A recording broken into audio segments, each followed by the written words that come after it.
This in the right thought process mode before we get into Pesach, because once we do Passover, then we immediately jump into the counting of the Elul. We immediately begin to consider the month of Elul, and then we're right there at Rosh Hashanah, Yom Kippur, and Sukkot begin. All of this is a time of reflection, so we're thinking about the feasts and the festivals. We're thinking about everything in Torah that takes us to Yeshua, that helps us to understand that Elohim really cares about us. He gave us these things for us to be able to celebrate with Him, walk with Him, and also grow in Him. Remember that we were supposed to eat from the tree of life, and that gradually, little by little, He would have spoon-fed us from the tree of the knowledge of good and evil. And now is what we're doing that.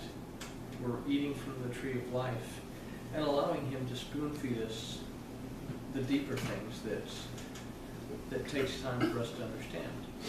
So anyway, that was the first part of tonight. The second part of tonight, this is our official Seh HaElohim Haggadah, as long as you guys say it's all right. And basically, it's along the same lines as the Haggadah that we used last year. It's along the same lines as the Haggadah that I've used for quite some time, but it lays everything out for us. The washing of the hands before eating karpas, and then washing of the hands before eating the meal. This Haggadah treats it as more of a symbolic gesture of making sure that our minds are clean, that we enter into this feast, we enter into this, basically this celebration where the Spirit of Elohim is there, with a pure mind and in purity of strength. Basically, it's not unlike any other Haggadah. We have the lighting of the candles of Passover that we start. We go into the first cup, which is the cup of sanctification, that we are set apart to our Lord. Then we're going to read again the Urachats, which we're going to read the Psalm of David. Then there's quite a bit of scripture throughout this Haggadah to kind of help us to come into an understanding. Each one of these sections has a portion of scripture that tells the story of Passover, because it's one of the requirements that the Rabbi Gamaliel said, is we have to tell the story of Pesach within it. So we're going to be discussing the story of Pesach as we go. To figure out how to come across a child, because I think Anthony and Aaron are actually going out of town this weekend, so we'll be Anthony and Aaronless. No question. We think we're having. Okay. Yes. Okay. Oh, okay. So we need to prep. Okay. So we have to have the questions that have to be asked, and then we talk about matzah. We're going to talk about the maror, and we're going to talk about the beitzah. Now, a departure from tradition here, and we did it last year, and we kind of got some risen eyebrows as to why we do it. As opposed to using the shank bone, it's become appropriate or okay. And we're talking about appropriate or okay. We're talking about rabbinical decrees here. So regardless, it's going to be okay because we're getting a representation. But to use the pickled beet, and the reason we use the pickled beet is because it represents specifically the blood of the lamb.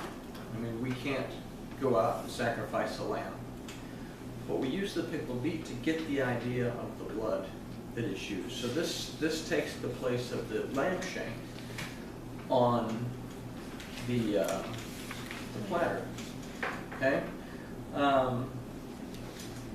We have parsley or cilantro. Well, I've been talking to the Spanish group, so they're going to have cilantro. Which is cool with me, you know. Cilantro is like salad. They like cilantro. So, but we have cilantro and we have horseradish to represent maror. We don't have cilantro and then lettuce, so we're just going to go parsley and lettuce, or we just have parsley and horseradish to represent that. And then the beitza, we'll talk more about it, but it's a representation of the temple. The easiest way that I found to do the beitza is to boil them till they're almost done, and then toss them in the broiler and let them just brown up on the outside. Normally, I feel bad about the eggs because normally they're a wasted byproduct and nobody eats them. So it's a shame we don't have a little prep cart on the side to make real quick, instant deviled eggs for the kids. Because then we. So, but it's a representation of the burning. We're gonna have one or two plates, right? Right. So it's a representation of the burning of the temple. So on the other end of the spectrum, we have an egg on our plate. And what is another representation of the egg? This is something to keep in mind when we're doing Pesach, is that we have to stay focused on Elohim and not allow ourselves to be seduced by false doctrine. Because the egg is like the shin in this case, that on one side, we see it as a representation of the temple. We see it as a representation of the newness of life in Yeshua. But on the other side of the spectrum, the egg is a representation of the goddess Ishtar. It's also a representation of the sacrifice to the goddess Ishtar. So when we talk about the egg, we should take time to pause and understand, or make sure that we understand the properties of viewing things from our carnal point of view and viewing things from Elohim's point of view. Pesach, like all the feasts and festivals, yeah, they're fun, there's good food, there's lively conversation, but they're also a time for us to slow down and reflect on where our relationship is. So that's about the Pesach. We have 1 cup of wine, and we can just take 1 sip for each of the cups of wine. We don't have to refill the cup every time. Or else we'll small portions. Or we can pour small portions, whichever you choose to do. Which would you like? Last year we did it. Well, when we did the big group, we did just the 1 cup, and everybody had their cup sort of full, and they just took a sip. And All so, right. yeah, so it's half a dozen of 1/6 of the other, as long as we go through and have the wine or the juice the way we're having it. Say, someone bringing grape juice. Yeah, we drink. Will too. Yeah, too much Manischewitz makes for a pleasant evening, but a very sorrowful morning. I didn't say that out loud, I'm sure. Yeah, so, but anyway, we'll discuss the motzi. We'll bless the motzi as food. We'll bless the matzah. We'll have the maror with the top part of the matzah.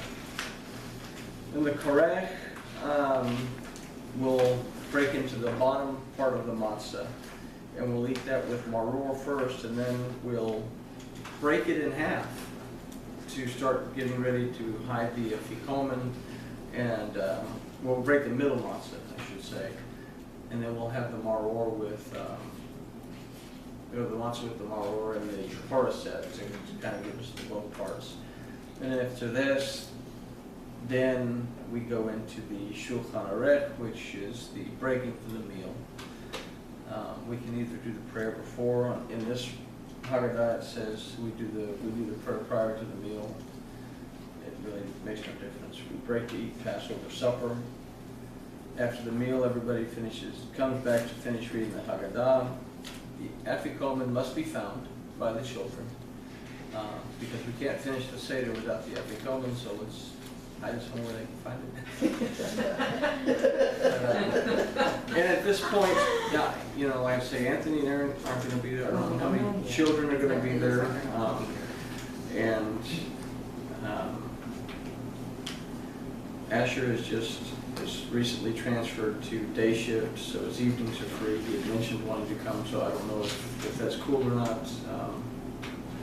But if that's the case, then there's Faith. She can look for candy too, and we can stuff the little baggies full of candy and let the kids look for the leaven.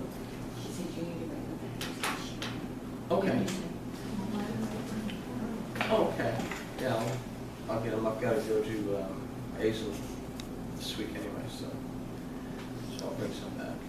Anyway, we get back, then we start to wind it down. The Safun is where we eat the Afikomen, and we take time to think about it. We say the blessing, and then we go through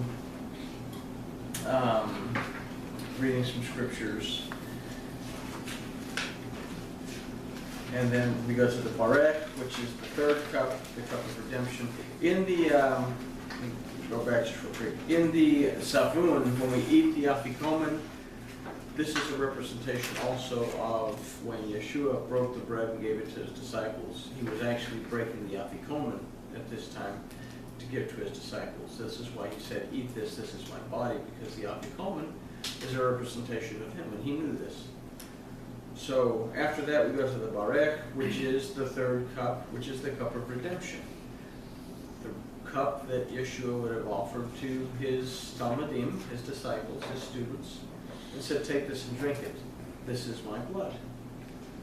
And after that, we read the Hallel, which is the 136th Psalm, verses 1 through 26, where we say the psalm and then everybody says together, His mercy endures forever.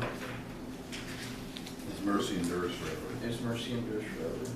Then we read a portion in the Nurtzah of Jeremiah, and that pretty much ends the Passover. Then we do the Bareka, and we end the whole thing off with saying, next year in Jerusalem.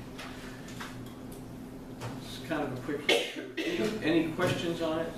You have it. If you have a few spare minutes, go through it. I